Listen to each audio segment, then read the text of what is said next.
Students, आज हम एक प्रैक्टिस पेपर करेंगे आईटी का। अब देखिए, question paper is divided into 3 section A B C, consist of 7 question. 3 section consist of 7 question. Each question carries 2 marks. B consists of 3 questions of 3 marks each, and C consists of 3 questions 4 marks each. अब देखो, इसमें internal choices है question 1 में, question 3 में, 8 में and 12। Total time है इसका 2 hours, maximum marks है 35। हम टर्म 2 का एग्जाम का जो पेपर है प्रैक्टिस पेपर उसको डिस्कस करेंगे। फर्स्ट क्वेश्चन है, देखिए, Monica is a database administrator assigned a task to join 2 layers of 2 different departments in the same building. She is confused about which device to use between quiz and router to accomplish her task. अब उसको क्या काम करना है, उसके पास 2 लैन है, ठीक है, of 2 different departments in the same building। 2 lens को उसको जोड़ना है, ठीक है। तो बेसिकली एक ये सिचुएशन दी हुई है, हमें क्या करना है, डिफरेंस चाहिए हमें प्रेजेंट राउटर। यहाँ पे क्या अप्लाई, तो देखो इसमें क्या है, राउटर होता क्या है, router is a network device that can receive the data, analyse it and transmit it to other network. Router connects a local area network to the internet. देखो आपको पता है, जब हम हब और स्विच यूज करते हैं उसका पर्पज होता है एक लैन के डिफरेंट डिवाइसेस को यूज करना। राउटर क्या करता है, जो हमारा लैन बन गया उसको इंटरनेट से बेसिकली कनेक्ट करने के काम आता है।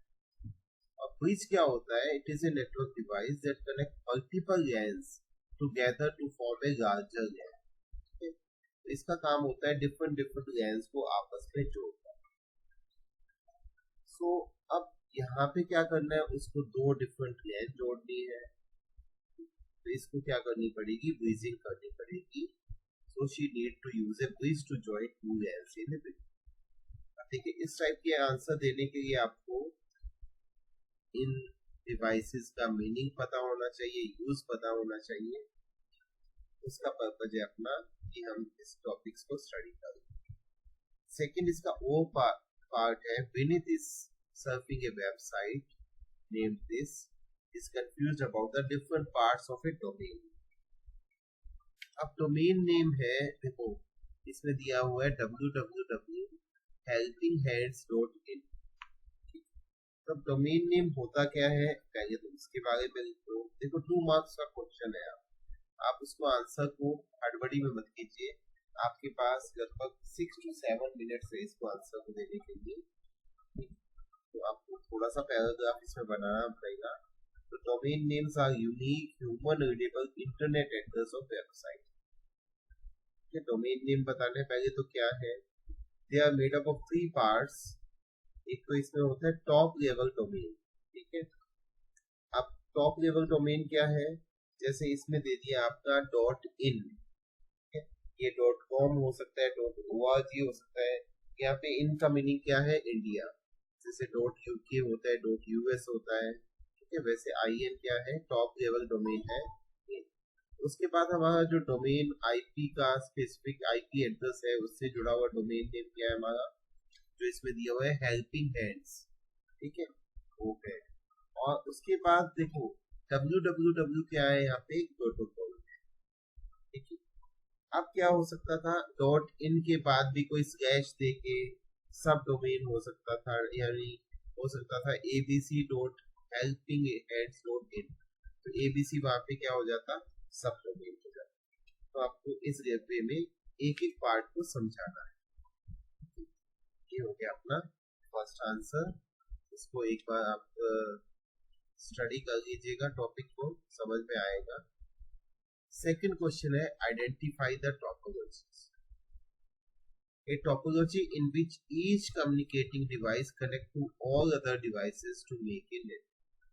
अब ये क्या सिचुएशन होगी अपनी, जिसमें हर डिवाइस है वो हर दूसरी डिवाइस से जुड़ी हुई है, मतलब इसमें बहुत सारे कनेक्शंस हो गए, तो ये बात कर रहा है मैश टोपोलॉजी। ठीक है। सेकंड है a topology in which each communicating device is connected to a central device like a power switch.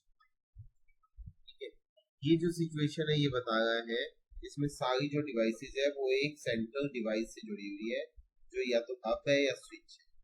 तो ये आपको पता है ये कौन सी टाइप की टोपोलॉजी है, कौन सी टोपोलॉजी है, स्टार टोपोलॉजी। ठीक, तो इस टाइप से देखिए अपना पर्पस क्या है आपका टॉपिक पढ़ने का। कई बार क्वेश्चन सीधे नहीं आएंगे, प्रैक्टिकल बेस्ड क्वेश्चन आएंगे, है ना, केस स्टडी बेस्ड क्वेश्चंस आएंगे, तो आपको इस टॉपिक को, इस चैप्टर को अच्छे से स्टडी करना। थर्ड क्वेश्चन है अपना predict the output of the following queries. अब देखो इसमें हमने न्यूमेरिक फंक्शन दोनों यूज किए हुए हैं, एक है राउंड, दूसरा है ट्रंकेट। राउंड में देखा जाए तो राउंड फंक्शन क्या है, बेसिकली दो पैरामीटर्स लेता है, दो नंबर लेता है।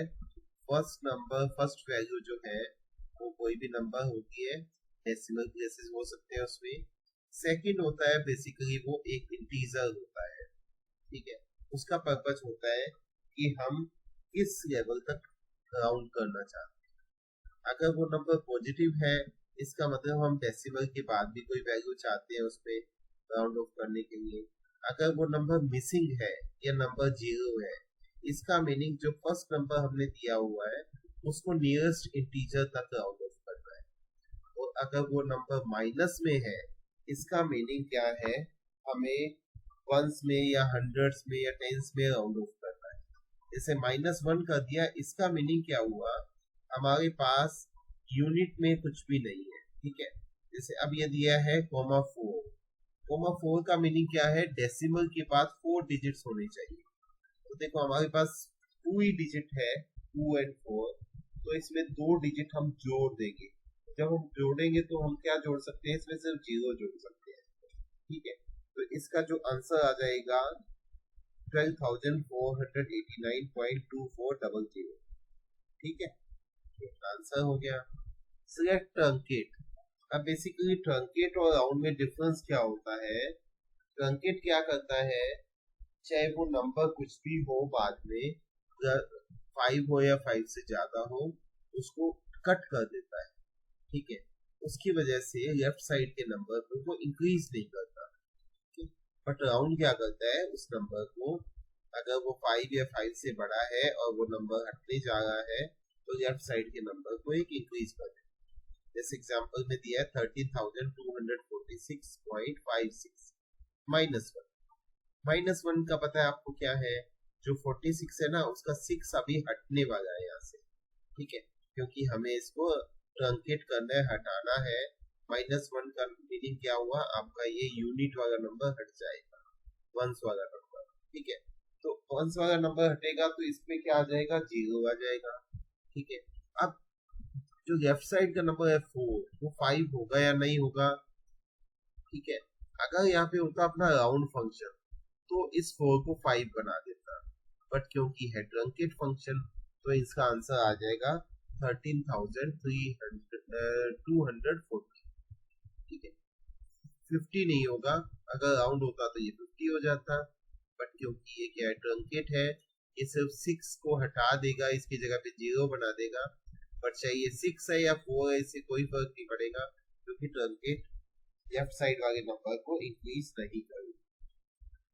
ठीक है, अब देखो बेटा आपके पास आ गया नेक्स्ट जो क्वेश्चन है और पार्ट में, explain the following SQL function with the example value of each. अब ये 1 मार्क के दोनों पॉइंट है, आपको इसमें 1 मार्क पूरा कंप्लीट चाहिए, तो थोड़ा सा इसको एक्सप्लेन अच्छे से करना है। अब इन फंक्शंस को कैसे एक्सप्लेन करते हैं हम, आपको पता है दोनों ही किस टाइप के फंक्शन है, सिंगल रूट या स्केलर फंक्शन है। ठीक है, और सेकंड क्या है, ये दोनों ही स्ट्रिंग टाइप के फंक्शन है। सो आपको ये दोनों लाइनें मेंशन करनी है इसमें। उसके बाद बताना है एल्ट्रिम क्या काम करता है। ठीक है, तो हम कह सकते हैं ltrim returns the given string after removing leading white spaces, leading का मतलब जो स्टार्टिंग के स्पेसेस है, तो एल्ट्रीम स्टार्टिंग के स्पेस हटा के कोई भी स्ट्रिंग में से उसको वापस रिटर्न करता है। देखो दो वर्ड यूज करते हैं स्टूडेंट कई बार, एक वर्ड यूज करते हैं डिस्प्ले। बेटा डिस्प्ले नहीं करता, कोई भी फंक्शन है वो तब डिस्प्ले करता है जब हम उसमें सेलेक्ट यूज करते हैं, क्योंकि डिस्प्ले करना सेलेक्ट का काम है। फंक्शन तो क्या करता है, डेटा को उस वैल्यू को प्रोसेस करता है अपने जो भी उसमें डिफाइंड टास्क है, और उसके बाद जो आउटपुट है उसको रिटर्न करता है। ठीक है, रिटर्न करना हमें एक जो टेक्निकल वर्ड है सही वर्ड है, तो ये क्या करता है, return the given string after removing leading white spaces. Leading का मतलब स्टार्टिंग के स्पेसेस है उसको हटा के जो बच गया स्ट्रिंग उसको रिटर्न करना है। अब इसका आपको एग्जांपल देना है, उससे पहले आप इसका सिंटेक्स बता सकते हैं कि एंट्री और उसके अंदर एक स्ट्रिंग पास करते हैं। ठीक है, और इसका रिटर्न टाइप भी स्ट्रिंग होता है। ठीक है, फिर उसको एक एग्जांपल देके बता दीजिए, जिसमें आप दीजिए सेलेक्ट एंट्री ब्रैकेट में इन्वर्टेड कोमा में पहले थोड़े से स्पेस दे दीजिए, फिर कुछ भी स्ट्रिंग दे दीजिए, बाद में थोड़े स्पेस दे दीजिए।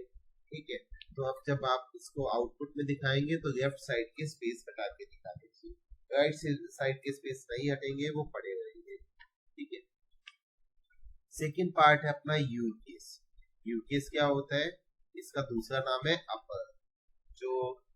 जो भी लेटर इसको जो भी स्ट्रिंग पास करेंगे, चाहे उसमें कैपिटल लेटर्स है या स्मॉल लेटर है, वो उसको कैपिटल बना देगा, अपर बना देगा। ठीक है, अपर केस में कन्वर्ट कर देगा।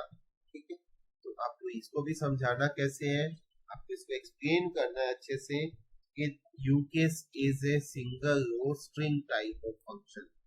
ठीक है, it takes a string and return after capitalizing it or converting it into uppercase। ठीक है, तो इस टाइप से ये करना है, फिर उसकी एक एग्जांपल क्वेरी है वो आपको देखिए। फोर्थ क्वेश्चन है, Vikram is confused about two terms in a computer network, hub and switch. ठीक है, अब देखो help him to find the use of both. इसका मीनिंग क्या है, आपको दोनों चीजों को समझाना है। ठीक है, तो बेसिकली हम कह सकते हैं दोनों चीजों की हम इसमें डेफिनेशन दे सकते हैं।